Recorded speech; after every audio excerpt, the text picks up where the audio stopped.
Para irnos relajando les voy contando lo que vamos a hacer en esta etapa. De acá hasta que prácticamente termine la cuaresma. Vamos a ver la carta de Santiago, pero mezclada con el Evangelio según San Marcos, que es el Evangelio que se lee en el ciclo B. Y ya a medida que vayamos transitando, aparte les quiero contar que con la carta de Santiago tenemos la posibilidad de conocer y entrar también en algunos libros del Antiguo Testamento, que son muy parecidos a la carta de Santiago, muy desconocidos y que son fascinantes. Son fascinantes.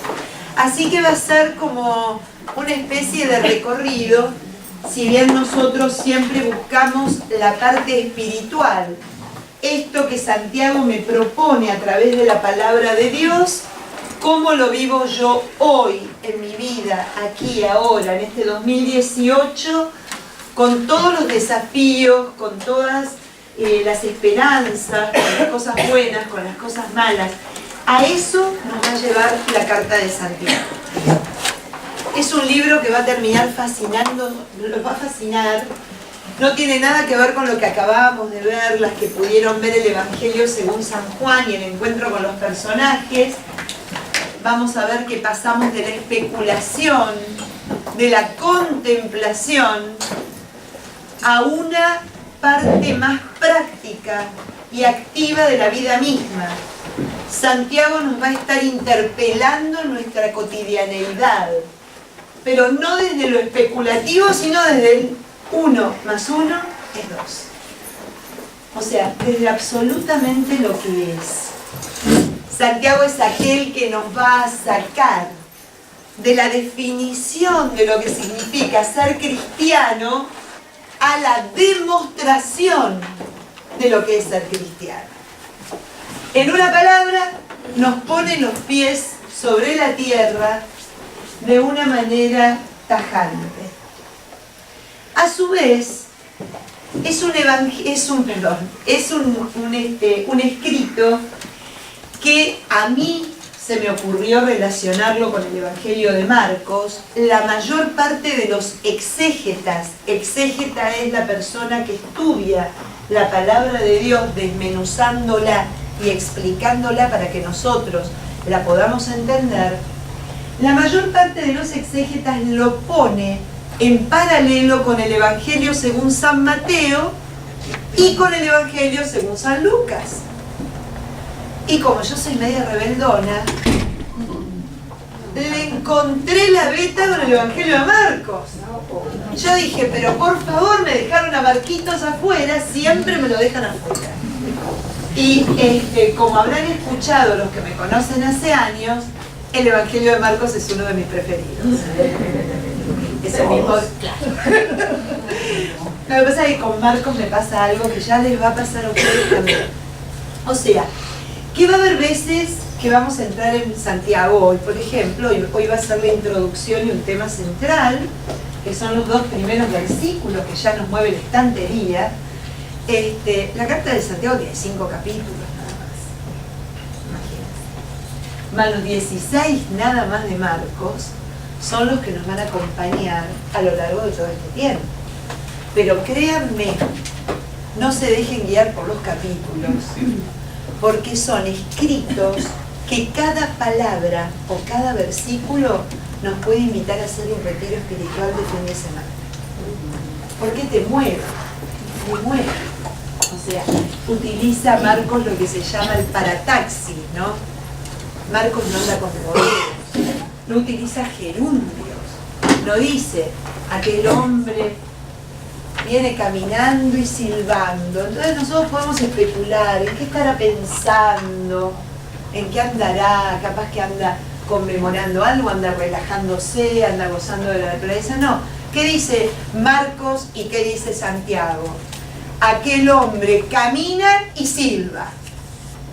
Lo concreto, no da lugar a la especulación. porque tampoco me deja a mí dar lugar a la especulación en mi vida espiritual. Me hace ver en un espejo y reconocerme quién soy. Y algo mucho más lindo. ¿Quién es el Dios en quien yo creo? Y algo mucho más lindo. ¿Quién es el Dios a quien yo le creo? Ahí está pasada, si a mí me dijeran y me preguntaran así, venir por la calle y alguien me dice, contame, una frase para decirme, Santiago, eso. ¿Quién soy yo como cristiano? ¿Y quién es el Dios a quien creo como cristiano? Eso es el resumen de la carta de Santiago. Terminamos y podemos ir más tarde. Entonces elegí algo para empezar. Vieron que yo siempre dirijo algún texto de estos que se les da por escribir tan lindo, que me pareció que nos va a ayudar muchísimo a entender de qué se trata. Vamos a ponernos en presencia, ¿les parece bien? En el nombre del Padre, del Hijo y del Espíritu Santo. Amén. Te pedimos, Señor, que en esta mañana envíes tu Santo Espíritu para que nosotros, como nos invitas en el Evangelio de hoy, seamos capaces de ver el corazón, de ver nuestro corazón, de ver el corazón del hermano, de no distraernos por lo accidental, por lo anecdótico, sino realmente llegar a la raíz, para poder ofrecerte aquello que no podemos, aquello que no nos gusta, aquello que no sabemos. Te lo pedimos a vos, que sabemos quién sos. Sos la buena noticia, sos el Evangelio viviente, sos aquel que le da sentido a nuestra vida. Por Cristo nuestro Señor. Amén. El Padre, el Hijo y el Espíritu Santo. Amén. Ese ¿quién sos? Es la pregunta de Marcos. Si Marcos tiene una característica en su Evangelio, es que cada 2 segundos va a decir, ¿y quién es este? ¿Quién es este? ¿Quién es este que cura? ¿Quién es este que el viento le obedece? Siempre Marcos lleva a ese cuestionamiento. Mucho más que los demás evangelios que también lo hacen, ¿no? Mateo en algún momento lo hace y Juan también, pero Marcos es el sustrato, es donde se basa el encuentro con Cristo. ¿Quién soy yo para vos? Diría Jesús a través del Evangelio de Marcos. Bueno, les voy a leer lo que elegí para arrancar.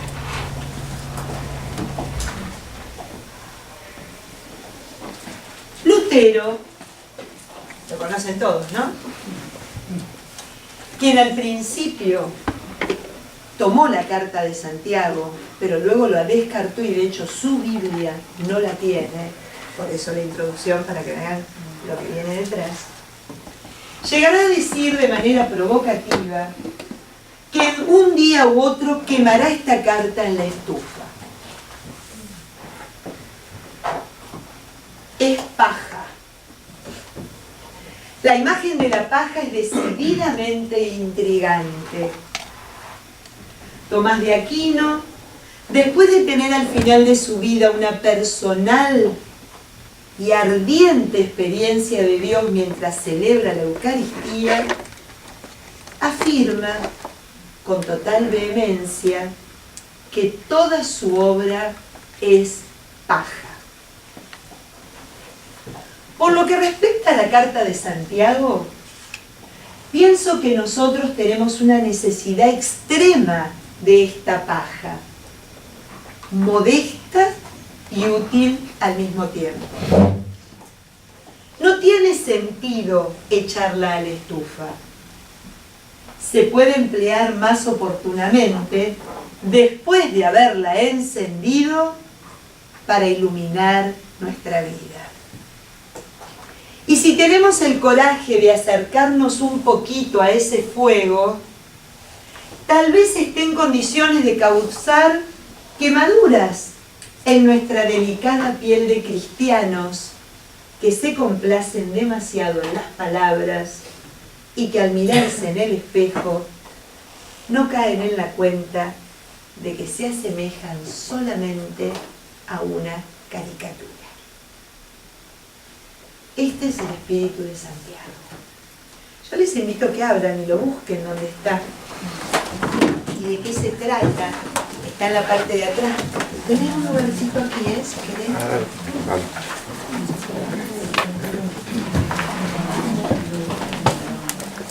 Voy a correr estas cositas.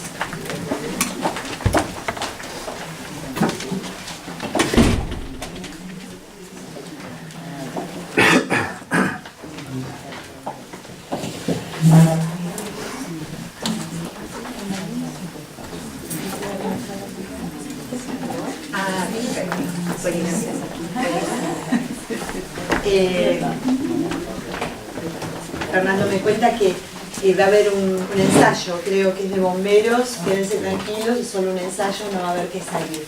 Le digo que en teoría deberíamos salir. Bien, no, nos quemamos como la paja de Santiago, está muy acorde con el día de hoy. Mucho humo va a pasar acá. Ah, ya noto lo que le pasó a mi marido ayer, se le cayó la Biblia y me dijo, la tenés destruida, ¿no? Lo que pasa es que se le cayó y no supo cómo armarla. Me la dejó sin tapa, no sé qué pasó. Ay, qué lío, bueno. No me di cuenta, miren, después que pasó esto, pues usó mi auto y se ve que quiso hacer algo. Pero bueno, lo perdonamos, diácono. Santiago, fíjense dónde se encuentra.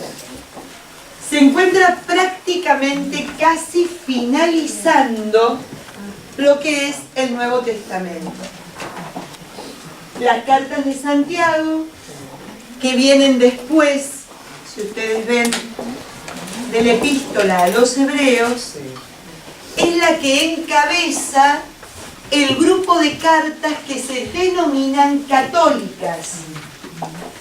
Son católicas no porque hayan sido acuñadas por la Iglesia Católica Apostólica Romana, sino se llaman católicas porque representan lo que significa la palabra católico, que significa universal. ¿Cuál es la diferencia entre las epístolas católicas y las epístolas de San Pablo? Uno me dijo una vez, ahora entiendo por qué a San Pablo lo mencionan siempre los protestantes. ¿No? Como vamos a decir, como pasó el otro día en el programa en el que estuve en el WTN, que Pepe me preguntó por los esperados, no los separados o protestados. Son los hermanos esperantes. Esperantes, no me encanta eso. No significa que las de San Pablo no fueran católicas, porque eso trae mucha confusión cuando uno se aferra a la terminología.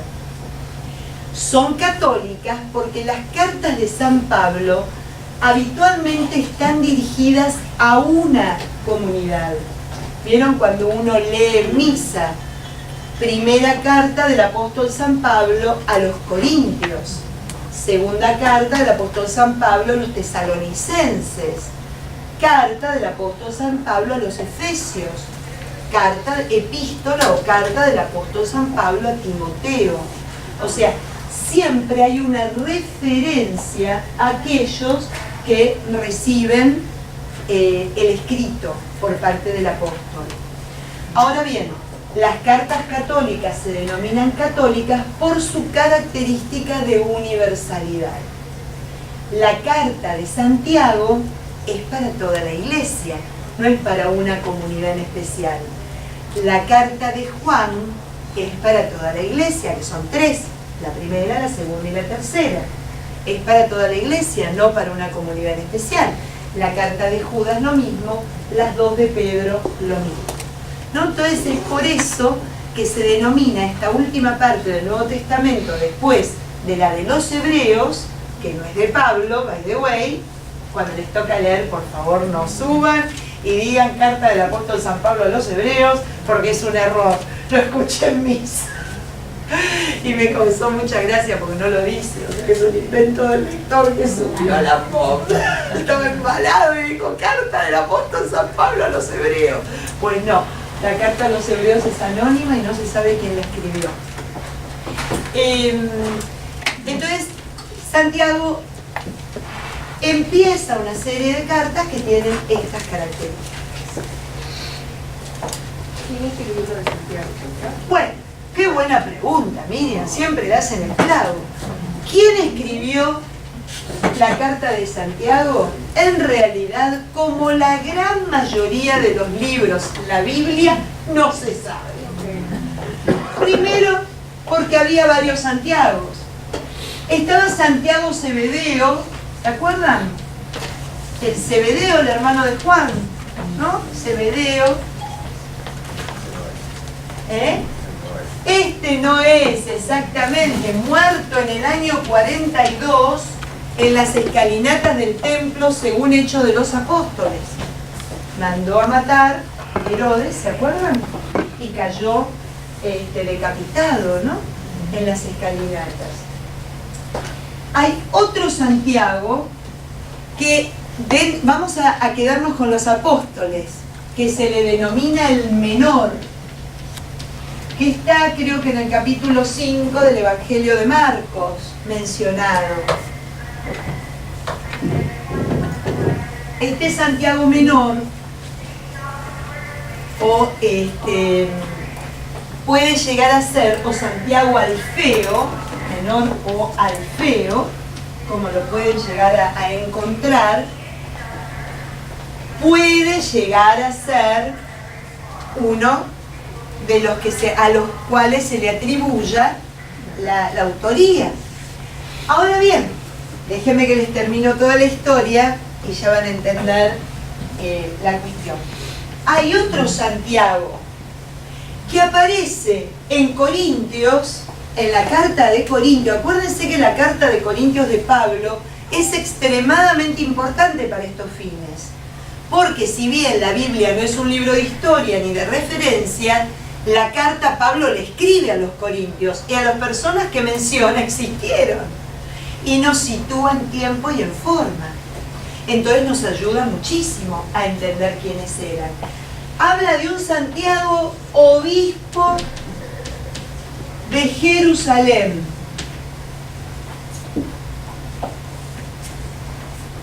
Que se llama, según los padres de la iglesia, el justo. Santiago el justo. Uno de los padres de la iglesia, Clemente, dice: Pedro, Santiago y Juan eran los preferidos del Señor, pero ellos, para no tener ninguna incidencia de orden de superioridad frente a sus hermanos, eligieron a Santiago el justo para que sea el obispo de Jerusalén. Ahí uno de los padres de la iglesia dice: caramba, este obispo, este Santiago no es este. Hay otro que no es apóstol y que fue obispo de Jerusalén. Y es con el que Pablo tenía los problemas. ¿Por qué? Porque era absolutamente observante de la ley judía y era con quien discute el tema de la circuncisión y de los alimentos que tenían que comer o no comer los cristianos. ¿Me van siguiendo? El tema es que parece que no le hacen mucho caso a este padre de la iglesia y durante años se ha unido a este Santiago con este que también tiene el título de hermano del Señor. Vieron que lo leerán en Marcos, lo leen en el Evangelio de Marcos. Santiago, el hermano del Señor. Se llama hermano del Señor, y lo aclaro porque es justamente una de las cosas que tienen nuestros hermanos esperados para decirnos de que María tuvo más hijos después de Jesús. Se llama hermano porque pertenece al mismo clan familiar. De hecho, todo aquel que pertenecía a una misma familia o un mismo grupo se denominaba hermano o se le decía que tenían una relación de sanguinidad muy, muy cercana. Entonces, parece ser que podría llegar a ser este. ¿Qué dicen los estudiosos de Biblia hoy día? De ninguna manera el obispo de Jerusalén puede escribir esta carta. A ver, ¿por qué? Primero porque la carta está escrita en griego y de manera coloquial. El que le escribe no es un erudito, es alguien que lo habla. Es un griego simple, no es el griego de Lucas. Es un griego de la calle, digamos. Simple, al grano, con registro, sabiendo qué términos usar y qué no. A lo que les contestan los otros que les encanta discutir. Ah, pero no es raro de que un obispo no tenga un secretario que hable de esa manera. ¿Por qué no puede no tener un secretario que le va diciendo en hebreo y el secretario lo va poniendo en griego? Podía haber secretarios bilingües. Hasta el mismo obispo podía saber varias. Bueno, todas esas especulaciones es para los que les encanta meterse en ese rollo. Lo que yo les puedo contar que hasta el día de hoy nadie sabe a ciencia cierta quién escribió la carta de Santiago. Si es el hermano menor, si es Santiago el menor, se la data del 62 en la era cristiana como fecha de escritura. Ahora bien, ¿qué es lo que dicen los modernos? Es un típico caso de pseudoepigrafía o pseudonimia, que es lo que pasa en el 90% de los textos bíblicos. Bajo el nombre de alguien importante, para que tenga peso y autoridad el escrito, alguien de su comunidad pone por escrito lo que aprendió y escuchó de este personaje. ¿Pero cuándo? En el año 100. Y me cierra, ¿eh? Yo coincido con los que dicen que la carta de Santiago está escrita entre el 80 y el 100. Porque tienen los escritos temas que no existían ni en la década del 40 ni en la década del 60. Por eso es que uno se puede llegar a decir, es más contemporánea a Juan que a los primeros, que a Pablo, por ejemplo. ¿Vamos bien? ¿Dónde fue escrita? Eso también es muy importante. Qué importante poner la Biblia en contexto. Eso es poner la Biblia en contexto. Porque cuando yo entiendo quién, cuándo y dónde, aunque no sepa el nombre, ¿vamos bien? ¿Quién en el sentido de qué comunidad pertenece? Por lo general, si ustedes me preguntan quién escribió un judío, un recontra, y un judío ortodoxo observante, muy observante de la ley de Moisés. Eso es así, muy fiel a la ley de Moisés, muy en la línea de lo que se denomina literatura sapiencial. Cuando yo termino de leer a Santiago, que yo les voy a pedir por favor la leen en 15 minutos en sus casas, que la lean para la semana próxima, porque así van a estar bien en tema, ¿no? Y además van a venir con un montón de preguntas, me juego en la cabeza. Y eso es entretenido porque podemos entrar en diálogo. Pero cuando uno lo lee a Santiago y uno lee Proverbios, o uno lee el Eclesiástico del Antiguo Testamento, o algún profeta, alguna parte de algún profeta así que sacude, como Jeremías o Ezequiel, uno dice, pero pará, es lo mismo. Es lo mismo. Entonces es muy importante saber quién. Un judío observante. ¿Dónde? En una ciudad muy grande. Este no la escribió en el campo. No lo escribió aislado. No lo escribió en una isla, como es el caso de Juan, el Apocalipsis o alguna de sus cartas. Lo escribió en una ciudad grande. ¿Saben por qué? Porque en esa ciudad había pobres y había gente acomodada, por lo que cuenta la carta. Era una ciudad que tenía toda una estructura social bien definida. Una sociedad que estaba completamente ya sedimentada, ¿no? En determinados valores, que es lo que va a hablar Santiago. ¿Qué ciudades son estas? Alejandría de Egipto, Antioquía de Siria, o la misma Roma. La misma Roma. Otra característica, muchos lo relacionan con Mateo. Obvio, Mateo era judío, le escribe a judíos. Año 85, ya había persecuciones, Nerón, Domiciano, que es tremendo, el que le viene después, ¿no? Ya habían pasado por Vespasiano, por Tito, la destrucción, con una característica muy interesante, Mateo. ¿Se acuerdan cuál era? La apocalíptica. Todo era relacionado al final de los tiempos.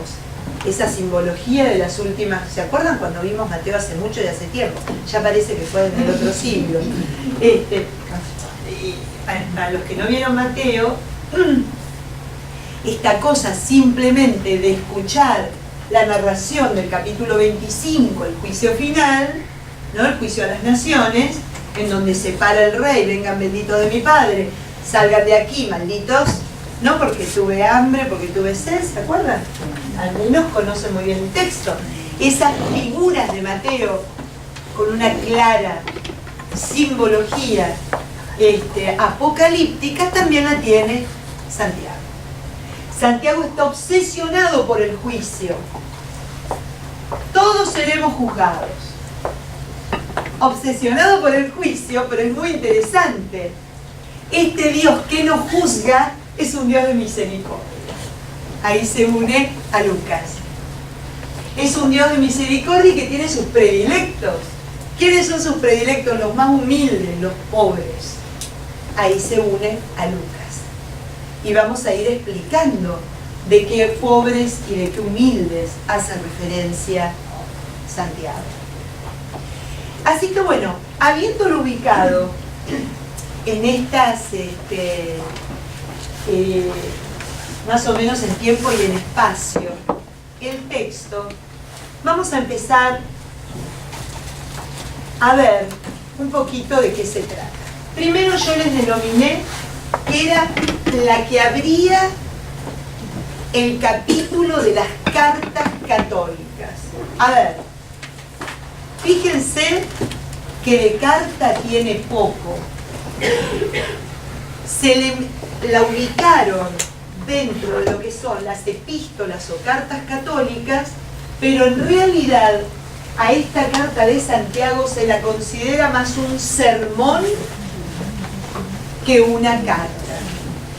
En una palabra, dirían los exégetas, es un sermón hecho carta, o a lo mejor fue una carta que se transmitió en sermón.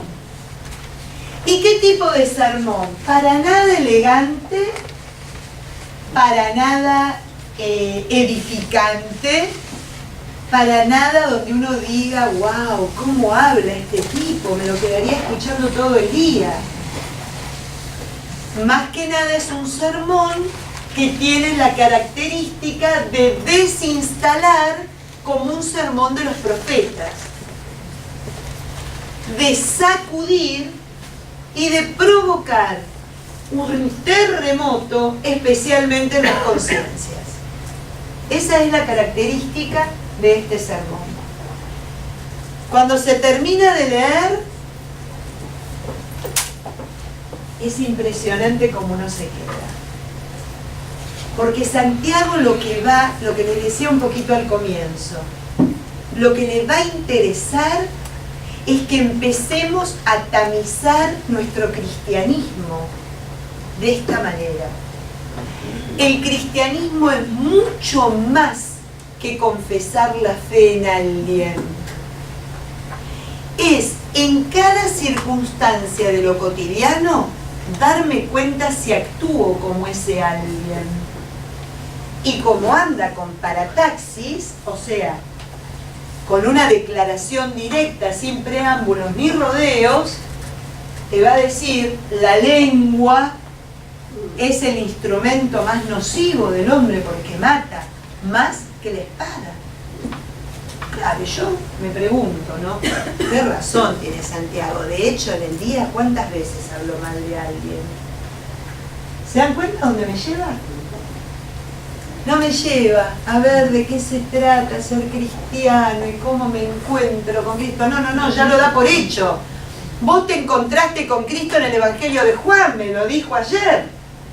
Ahora, ese encuentro que tuviste en el Evangelio de Juan hace que te veas en un espejo y te preguntes cómo estás viviendo tu cristianismo. Que no es a través de lo ritual, que no es a través de lo devocional, no toca esa parte. Y si la toca para sacudirla. Para cuando lo devocional y lo ritual empieza a separarse con una grieta tremenda entre lo que vivo las 24 horas del día. Esa es la carta de Santiago. Esa es la carta de Santiago. Es una bomba atómica para el espíritu, pero es, a mi juicio, es muy linda, muy linda, les va a gustar. Fíjense cómo arranca. Santiago doulos en griego, qué lindo. No dice como Pablo, en algún aspecto, Pablo apóstol de Cristo, en muchas de sus cartas. ¿Por qué? Porque para ser recibido por una comunidad, imagínense que no había televisión, no había internet, no había periódicos, no había, el boca a boca llegaba en meses y a veces en años, de una localidad a otra. Entonces, ¿qué era lo que usaban los apóstoles? No, yo tengo que contarles quién soy para que me para que me oigan, para que me lean, para que yo pueda tener una incidencia dentro de lo que es su vida. Acá Santiago abandona el título de apóstol, ¿no? Por eso la duda de que lo escribió. Y dice siervo de Dios. Es el que sirve a Dios.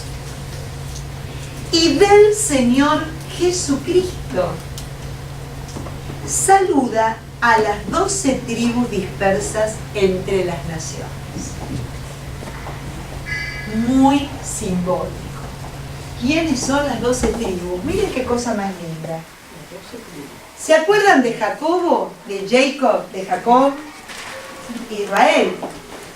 Jacob, cuando lucha con Dios, en aquella madrugada, deja de ser Jacob y pasa a ser Israel. Y como Israel es el padre de ¿quién? De las 12 tribus que van a constituir el pueblo elegido. ¿Vamos bien? Santiago es el apócope. ¿Saben lo que es el apócope? El apócope es cuando se juntan dos palabras y se hace una, ¿no? De San Jacobo, San Jacob dio por ende Santiago. O sea, Santiago es Jacobo. De hecho, así James es como se lo llama en inglés. Sí, James es una forma también de llamar a los Jacobos. ¿Vamos bien? ¿Por qué les digo que es simbólica y me encanta? Porque este Santiago se convierte de alguna manera en el nuevo Jacobo que le escribe a ¿quiénes? A las 12 tribus desterradas, exiliadas. Dice dispersas, ¿no? Diáspora, la palabra diáspora. ¿Y quiénes son las 12 tribus dispersas? Simbolizando estas 12 tribus de Israel, que queda, acuérdense que él es judío, en la base de lo que van a ser también los 12 apóstoles, las 12 tribus de Israel dispersas para este Santiago simboliza la iglesia misma, que está dispersa y en diáspora del lugar absoluto y definitivo que es frente a Dios en la morada del reino de los cielos. O sea, no es que le está escribiendo a 12 comunidades que andan dando vuelta por la vida. Son 12 comunidades que cuando uno termina de leer la carta de Santiago entiende, claro, no tienen patria, porque Dios es su patria. Y si están en algún lado, se adecuan, porque su verdadera patria los unifica a todos en un mismo sentir y en un mismo vivir, que es Dios mismo. ¿Me siguen? Esas son las 12 tribus a las que hace referencia esta carta de Santiago. Voy a hacer un paréntesis para contarles, algunos vienen por primera vez hoy. Estos son los indicios de que la palabra de Dios no se puede leer de manera literal. Si yo leo la palabra de Dios de manera literal, me quedo con el moño y no abro nunca el paquete. Me quedo con lo de afuera. Me pierdo todo lo que tiene. Porque si bien yo puedo ver ahora de que este Santiago le escribió a estas 12 tribus dispersas por el mundo, ¿saben qué? Ahí estamos nosotros. Nosotros también formamos parte de este clan. Santiago me escribe a mí. Santiago me está exhortando a mí lo que vaya a aclamar.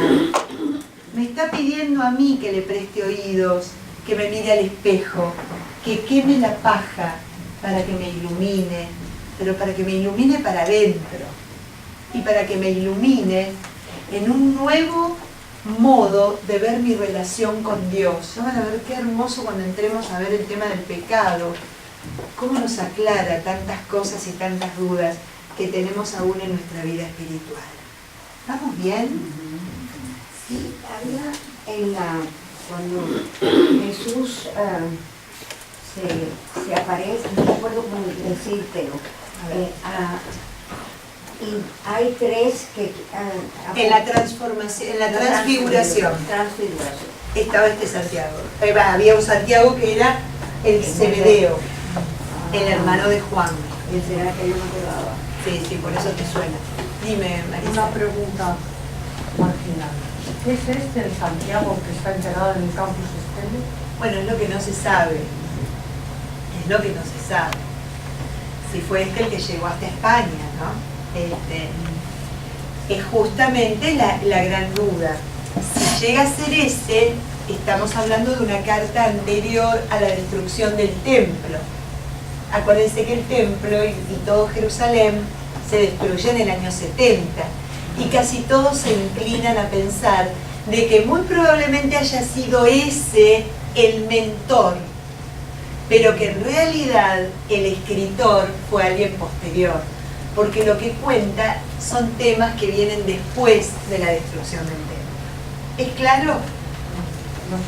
Yo les quiero contar esto. No se escandalicen cuando alguien les dice que el Evangelio de Juan no lo escribió Juan.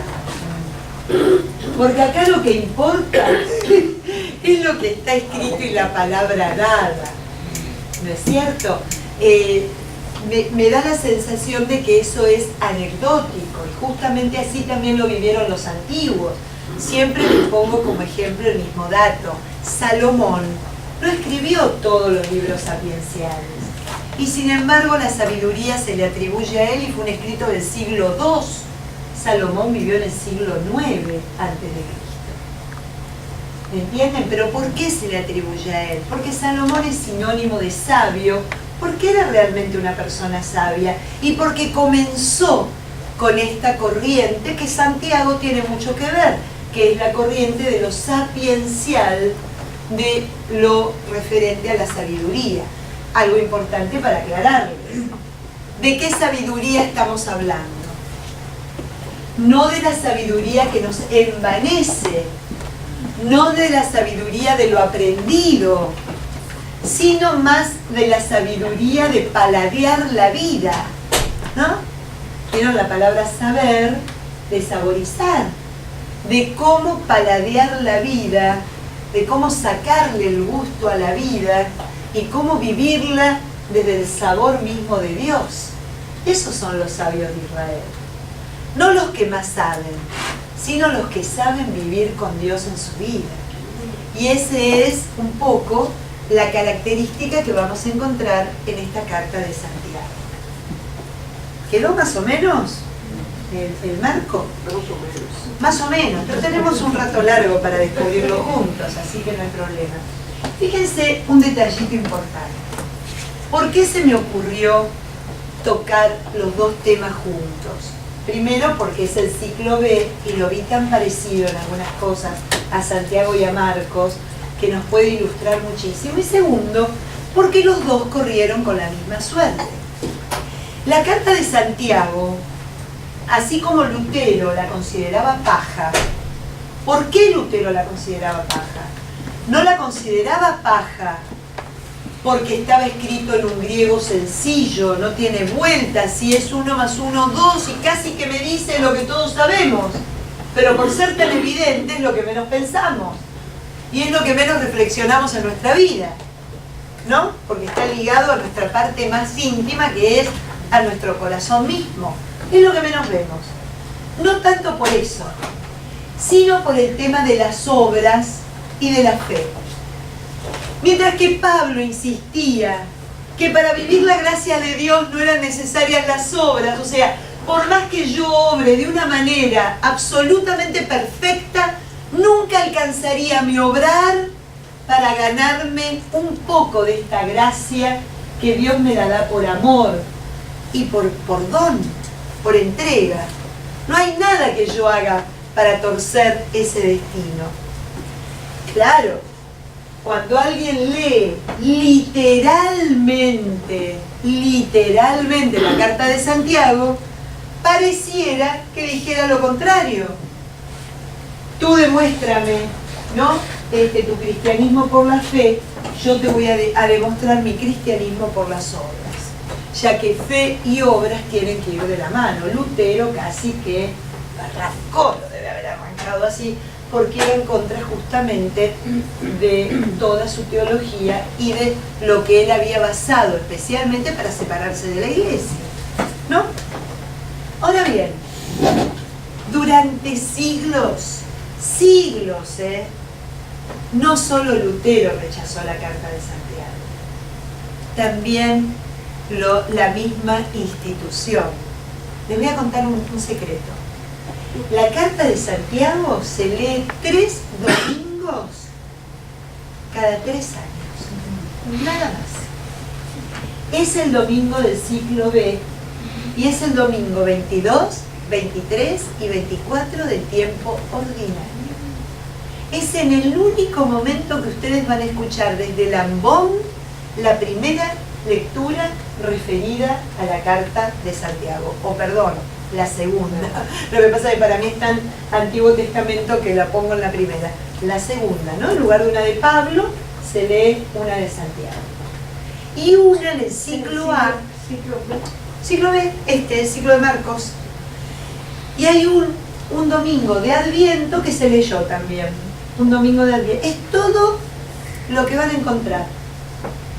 ¿Por qué? ¿Saben cuál es el problema mayor? Santiago no menciona a Jesús, sino solamente 2 veces en toda su epístola. Entonces queda tildado de judaizante. Este hombre es judío, no es cristiano.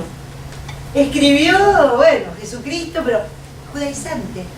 Nunca menciona el querigma. ¿Saben lo que es el querigma? Jesús encarnó, murió, resucitó por mi salvación. No habla ni de la pasión, ni de la resurrección, ni de la ascensión a los cielos del Señor.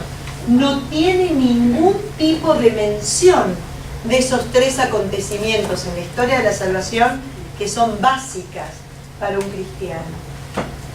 Pero ¿saben qué creo? Siglo XXI, que era un tipo absolutamente práctico. Y que cuando él describía a esta comunidad, la comunidad ya sabía de memoria de qué se trataba el querigma. Ya sabía de memoria y había pasado meses, días, años meditando sobre la pasión, la resurrección y la ascensión. Pero se dio cuenta de que era una comunidad que había tomado distancia y había perdido su esencia. Y es lo que nos pasa a los cristianos. Nos llamamos cristianos a veces por confesar que creemos en Cristo. Pero lo que nos va a decir Santiago, dejen de hablar y déjenme adivinar en sus vidas que son realmente creyentes de Cristo. Es ahí a donde nos va a llevar. Por eso tiene tanta relación con el Evangelio de Mateo, que es el Evangelio de la encarnación en la vida del cristiano, de la encarnación del Verbo, como lo hizo una vez en el seno de María. ¿Vamos bien? Miren qué interesante lo que me parece muy importante como antes de entrar en el tema del primer tema, que es una bomba atómica,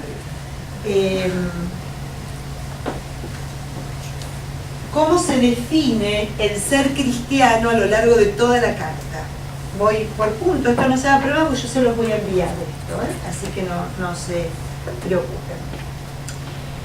El discípulo de Cristo sostiene las pruebas inevitables para verificar la calidad de la propia fe.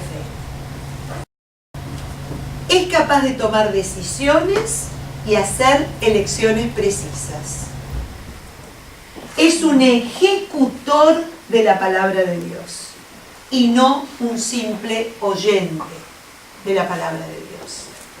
Eso hace referencia al capítulo 7 del Evangelio según San Mateo, en donde Mateo en un momento dado dice: no todo el que me dice Señor, Señor, sino aquel que oye, escucha la palabra de Dios y la pone en obra, y la vive, y la realiza, ¿no? Por eso la relación.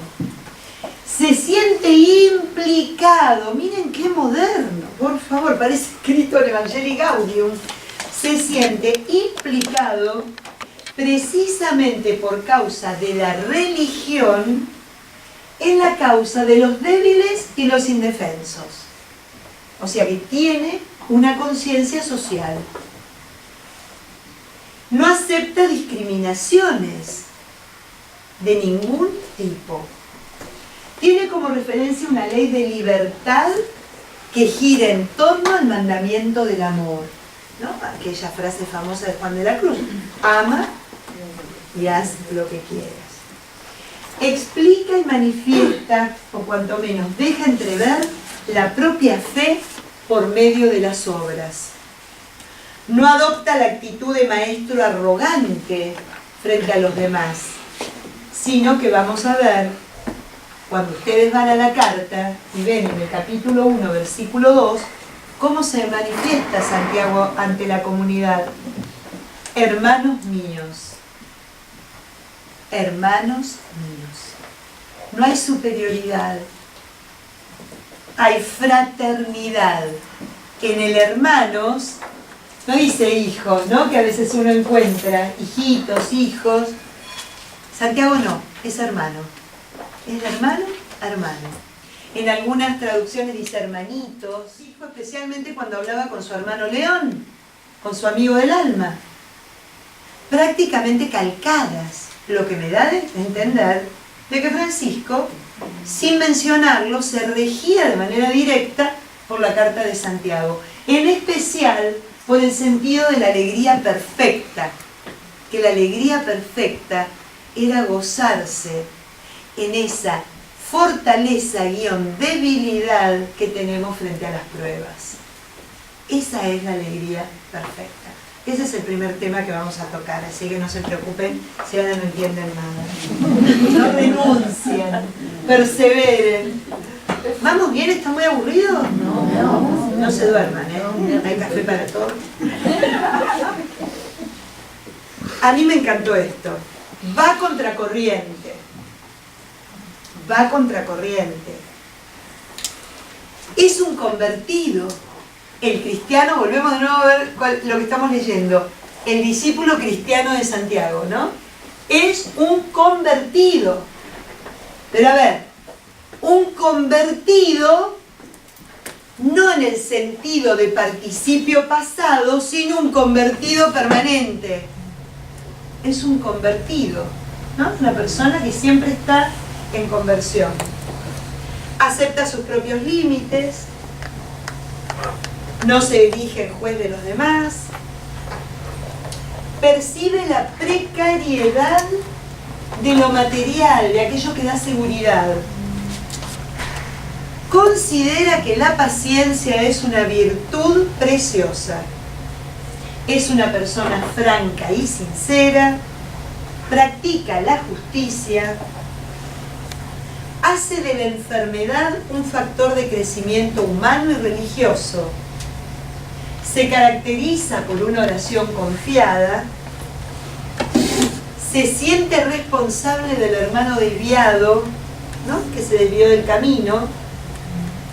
Su horizonte peculiar es la venida del Señor y su último pensamiento siempre es el juicio final.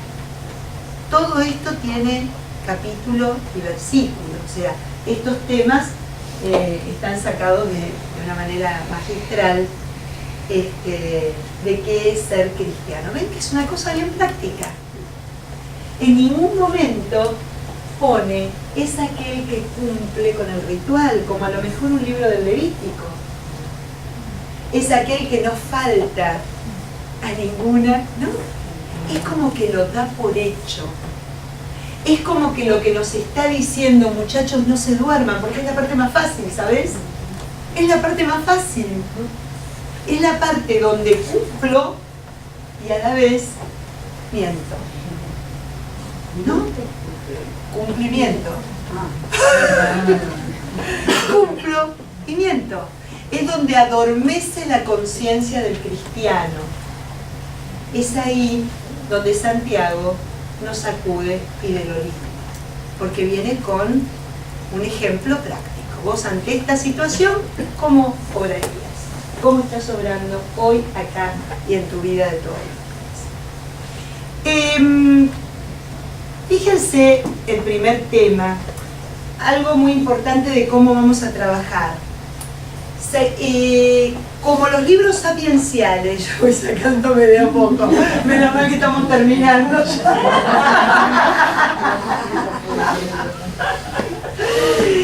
Como en los libros sapienciales, si te aumentan mucho los videos,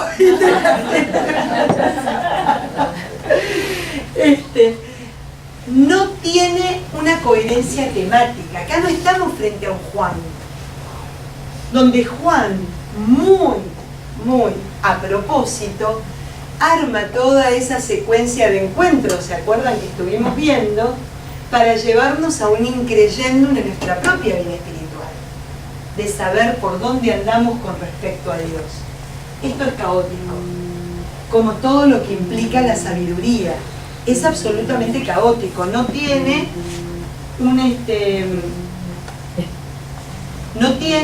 un tema atrás de otro. Los temas están como entremezclados, pero sí se pueden distinguir y es lo que vamos a ir haciendo. Vamos a ir tocando los temas y van a ver ustedes cómo a través de los temas ven toda la carta de Santiago de una manera espectacular. Fíjense, ¿alguna pregunta hasta ahora? ¿Vamos bien? Yo 20 párrafos. Oh, perfecto. Buenísimo. Gracias. Primer tema que vamos a tocar es el tema de la fe. Lo que significa la fe para Santiago. Y lo vamos a tocar desde una perspectiva, y ahí me voy a meter un poquito en Marcos también, para que ustedes puedan tener todo el whole picture, de ver cómo va a manifestar la fe. La fe no es una teoría, no es aquello en lo que creo, sino vamos a estar en contacto con algo que nos pasa a diario a todos nosotros. La fe es esa fuerza que me sostiene cuando, ¿sabés cuándo? En la prueba, en la tentación. Ahí es donde yo realmente me doy cuenta de qué se trata la fe. No es una especulación de orden intelectual. Distinto que Juan, o que de algún otro evangelio donde tu fe te ha salvado, ¿no? vete y que se haga como tú crees, que lo vemos tan a menudo en los evangelios a través de las sanaciones, acá vamos a ver que hay una fe puesta a prueba en su maduración y en su robustecimiento, ¿a través de qué? De la prueba y de la tentación. Entonces el primer tema que vamos a tocar es qué es la prueba y qué es la tentación. Para Santiago, para Marcos, para las Sagradas Escrituras en general. Entonces voy a leer un poquito. Miren, versículo 2. Hermanos míos, estimen como la mayor felicidad el tener que soportar diversas pruebas. Ya saben que cuando su fe es puesta a prueba, ustedes aprenden a tener paciencia. Que la paciencia los lleve a la perfección y así serán hombres completos y auténticos, sin que les falte nada.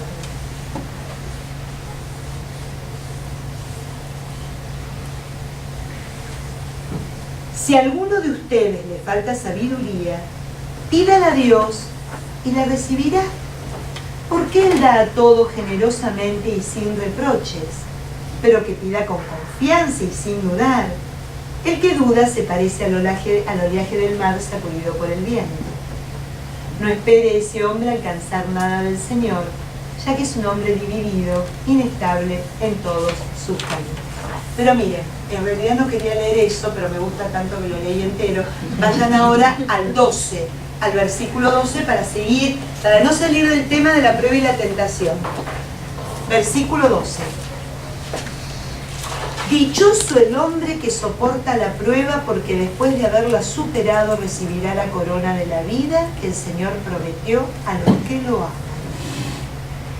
Nadie en la tentación diga que Dios lo tienta, porque Dios no es tentado por el mal y Él no tienta a ninguno.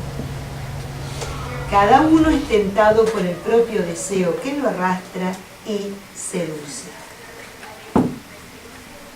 Vamos a dejarlo ahí, para no entrar porque en realidad primero lo que queremos ver, qué es la prueba y qué es la tentación. Ahí vamos. ¡Qué bueno! Ahí va, me leíste el pensamiento. Vamos a entrar un poquito en este punto que tanto confunde a los cristianos. Siempre pensamos que para mantenernos auténticamente a salvo en lo que creemos y en lo que somos, debemos de vivir como al refugio de todo aquello que nos pone a prueba. Justamente es todo lo contrario a lo que significa vivir una vida de redención y de salvación. Y empiezo a explicarles esto.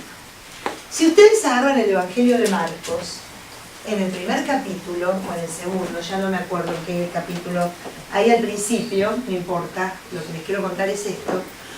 Cuando Jesús es bautizado, dice que recibe el Espíritu Santo y se escucha una voz que clama: este es mi Hijo muy amado. Hasta ahí está todo genial.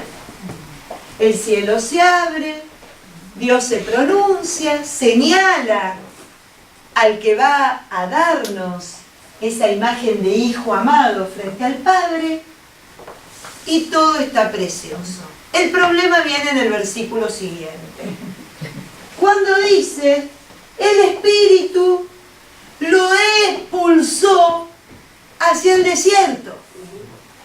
Ah, caramba, Señor, no me lo hubieses dado. Yo le hubiese dicho, te hubieses ahorrado el tema. ¿Para qué me diste el Espíritu? ¿Para expulsarme al desierto? No, te hubieses ahorrado el tema. Y ahí entendemos, en ese Evangelio de Marcos, en esos dos versículos, en el bautismo y en esa expulsión al desierto, ¿de qué se trata esto de la prueba y la tentación en relación al cristiano? Miren, todos nosotros fuimos bautizados.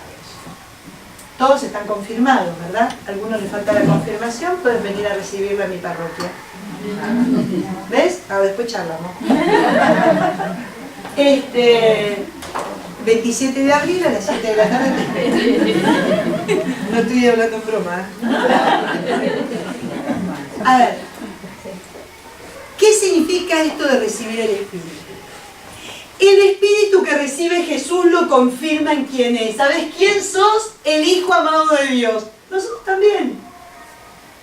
¿Y para qué somos hijos amados de Dios? De ninguna manera tenemos esa gratuidad de amor para vivir encerrados en nuestra casa, en nuestro refugio, en nuestra parroquia, en nuestra iglesia, en nuestro grupo de oración, en nuestro grupo de retiro, en lo que sea. Fuimos de alguna manera ungidos por ese Espíritu. ¿Para qué? Para ser expulsados al desierto. No es menor esa frase en Marcos. Marcos es contundente. Y es contundente en algo más. Mientras los demás evangelios lo ponen al Señor tentado 3 veces por el demonio, en el evangelio de Marcos, el Espíritu lo expulsa al desierto y comienza una tentación que termina en la cruz. No hay 3. Hay una, y es el Evangelio mismo. Y ahí, Santiago y Marcos me abren un panorama y me corren un velo espectacular. Claro, Señor, si yo no tengo tentación y no tengo prueba, mi fe se hace blanda como un músculo sin trabajar. ¿Cómo puedo yo robustecer la fe? ¿Cómo puedo yo llegar a decir, soy madura en mi fe, si no soy probada, si no soy acrisolada? Dicen los estudiosos de Santiago que las 3 formas de manifestar la tentación, primero es la resistencia. Probar lo que se resiste. Y pone como ejemplo la tela y un puente. Aquello que se carga, ¿no? Y pienso yo en mi vida, ¿qué es aquello que sostengo, que cargo, que a veces siento que se va a rajar, que se va a romper, que no aguanto más? ¿Qué es aquello que cargo y que viéndolo de esta manera encuentro en él la alegría porque me hace experimentar una fe auténtica? Lejos de ser un pesar, un dolor, una enfermedad, algo turbio y negro, pasa a ser aquello que realmente me hace gozar de aquello que soy capaz. Así es. Otro tema. A lo largo de la historia de la salvación, el Señor puso a prueba permanentemente al pueblo de Israel. Lo puso a prueba a Abraham. Fíjense cómo lo pone a prueba a Abraham. Lo hace salir de su zona de confort, le promete un montón de cosas y al tipo ya se le acababa la vida. Y este Dios, que hasta parece en algún aspecto morboso, no le da lo que le prometió. Tu descendencia será numerosa. Flaco, no venía un hijo ni por broma. De hecho, hablando con Dios le dice, mi siervo va a heredar, porque no tengo hijo. Abraham, tu descendencia será incontable. Y Abraham no claudicó. Ahí estuvo la perseverancia, la fortaleza, la fuerza. ¿Sabes qué? Le quiso decir Dios, tu tiempo no es mi tiempo. El cómo, el dónde, el cuándo no te corresponde. Seguí en tu camino. Seguí hacia esa promesa. Mantenela como la antorcha de tu vida.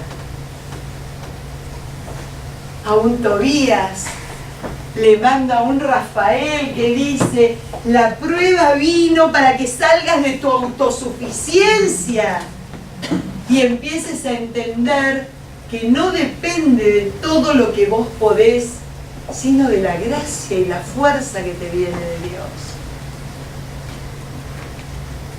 A un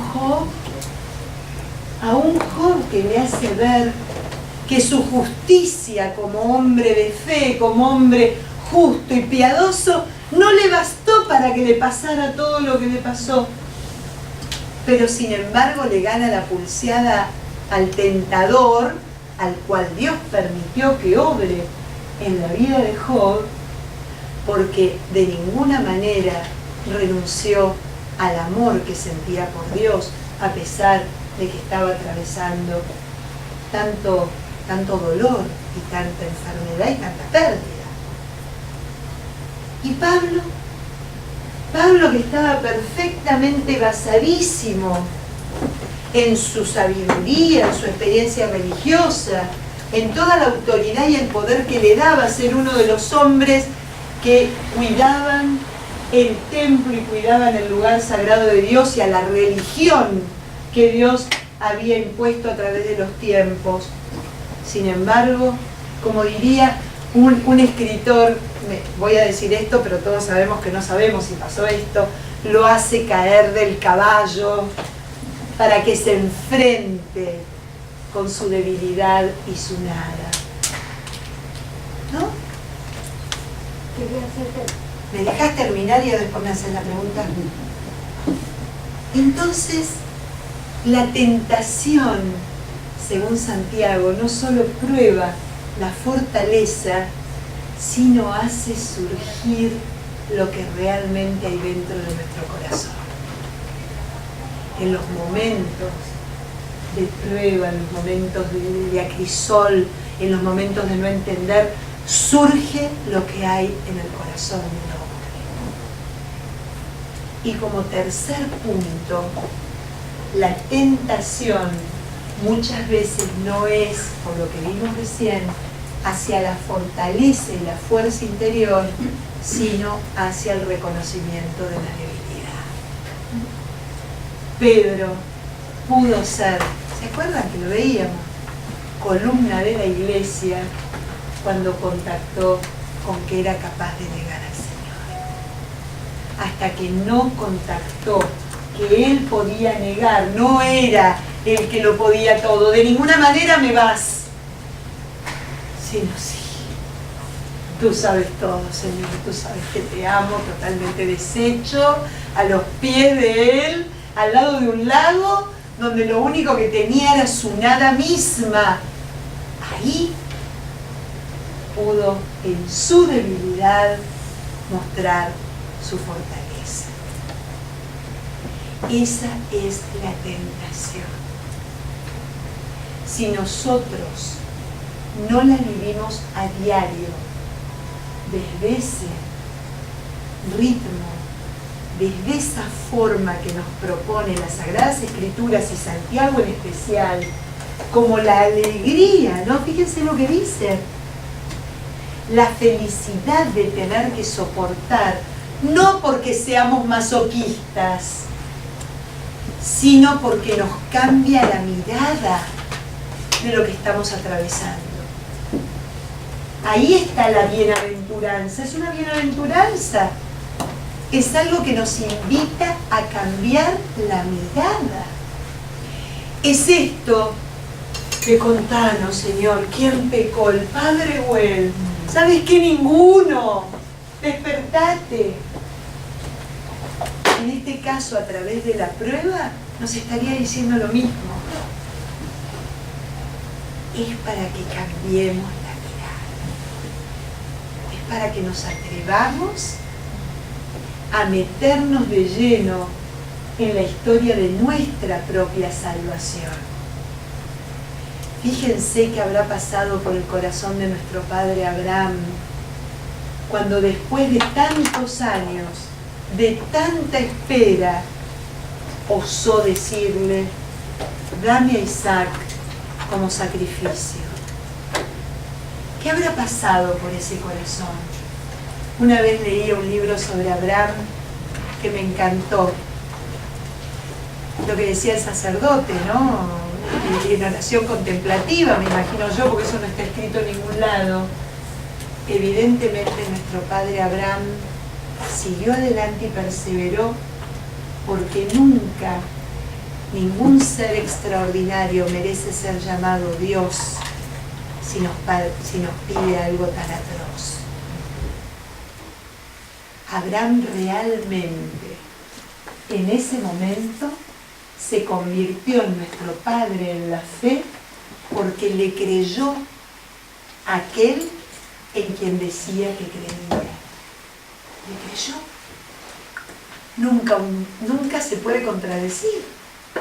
Si es un Dios de amor, ¿cómo me va a pedir la vida de este hijo? Entonces fíjense cómo en la prueba salió airoso.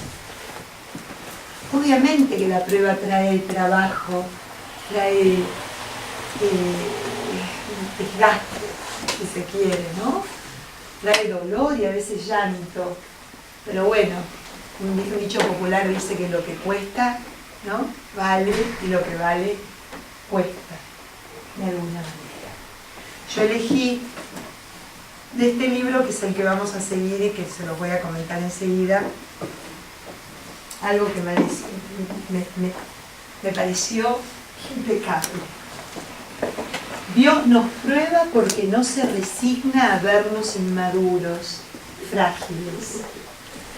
Y permite que también el enemigo choque contra nuestra construcción para potenciar también su resistencia. El peligro más insidioso que nos amenaza es la ilusión. Cuando llega la prueba, son barridas despiadadamente las falsas seguridades, los entusiasmos superficiales, los fervores emotivos. La prueba desilusiona y desenmascara al creyente iluso. Lo traslada al terreno áspero de la realidad concreta, del realismo. Le hace comprender que entre un propósito y su realización, entre la concepción de una idea y la puesta en práctica, entre las palabras y los hechos, no hay un arco de triunfo. Para pasar a la otra orilla, no hay más que un puente sutil, tambaleante, suspendido precariamente sobre el torrente vertiginoso, y las ráfagas de viento gélido que lo golpean y lo sacuden provocan una danza que no es precisamente divertida, pero que da una tremenda alegría a nuestra vida, agregado por mí. Es eso. Les digo por qué, porque muchas veces pensamos que la tentación es mala. Es mala cuando es insidia, no tentación. Cuando la tentación es insidiosa, como la del capítulo 3, coman, coman, coman, y serán como dioses. Eso es insidia, ¿no? Eso no viene de Dios, lo dice Santiago. Dios nunca nos tienta hacia el mal, siempre nos tienta para bien, para que pase todo esto en nuestra vida. ¿Amén?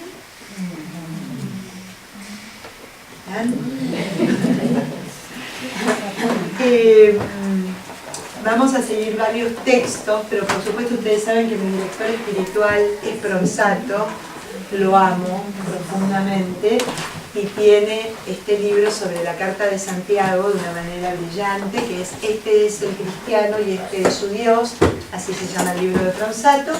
Vamos a seguir en base a ese. También yo voy a irme echando con otros textos del cardenal Martini, que tiene un bellísimo texto, si bien toma la figura de Job en su mayoría, tiene este texto de la prueba y la tentación, que vamos a seguir un poquito hablando la semana que viene, porque vamos a ver cómo Pablo, miren, cómo Santiago nos cambia un poco el concepto de pecado. O sea, a ver, no sé si habrán notado que el objetivo de esto es que trabajemos estos temas en nuestra vida, ¿no? Nos va a cambiar el tema del pecado y el tema de perdón, ¿no? De cómo lo manejamos nosotros. Martini, les dije, Rivas, yo voy a tocar unos textos de Rivas, también textos de varios sacerdotes que hacen un trabajo exhaustivo sobre el Evangelio de Marcos, y también un libro de Fronsato que es sobre el Evangelio de Marcos, que está discontinuado. Yo lo tengo, son 3 tomos de Un cristiano se asoma por primera vez al Evangelio de Marcos y lo lee. No les terminó ni idea. Así como Santiago, y con esto me voy, no fue incorporado con tanta alegría y era tenido en cuenta para ser leído y utilizado dentro de lo que es la liturgia de la palabra dentro de la iglesia, les cuento que el Evangelio de Marcos le pasó lo mismo. Porque ya vamos a ver, no voy a hablar de eso ahora, un evangelio muy pobre a nivel de lenguaje, pero con un registro tremendo, un registro impresionante, porque Marcos, judío, hablaba muy mal en griego, y es sí él el que pone por escrito este evangelio. Ahí no tenemos pseudonimia, es de puño y letra de Juan Marcos, o Marcos como se lo conoce, y que hablaremos en su oportunidad.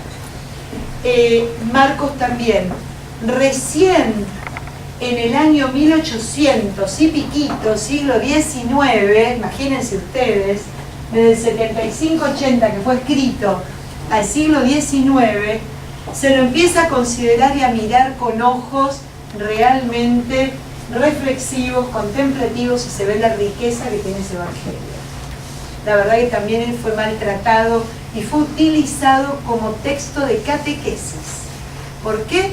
Porque tenía 16 capítulos nada más, era fácil de memorizar, y entonces los catequistas de los primeros siglos lo utilizaban para transmitirlo de manera a través de la memoria, ¿no?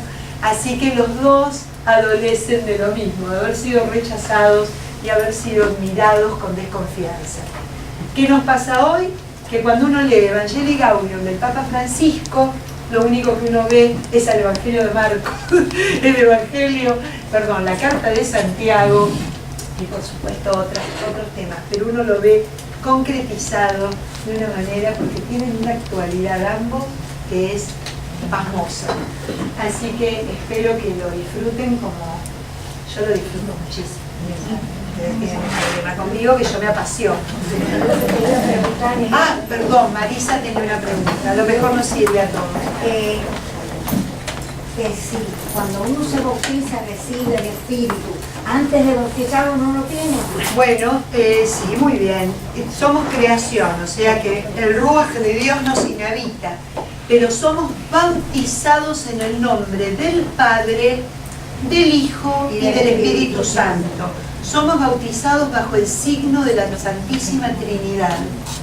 O sea, confirmados y entrados a formar parte de la familia de Dios. Pero antes no tenían el Espíritu dentro de ti. Bueno, teológicamente no, pero sí ¿cómo se llama? Esa vida que te transmite el Padre a través del Ruaj, de ese espíritu, por supuesto que lo traes de fábrica. Así que quédate tranquila porque lo recibís 3 veces. Cuando te crean, cuando te bautizan y cuando te confirman. Porque lo que hace el obispo en la confirmación es confirmar nuestro bautismo y nos da los 7 dones del Espíritu Santo, no para que los guardemos en una cajita, sino para que seamos expulsados al desierto, porque ahí es donde los vamos a tener que usar. Eso es otro tema para la semana que viene. ¿Estamos bien? Gracias. Amén. Es que se demoraron mucho en bautizar a mí, pero ya están todos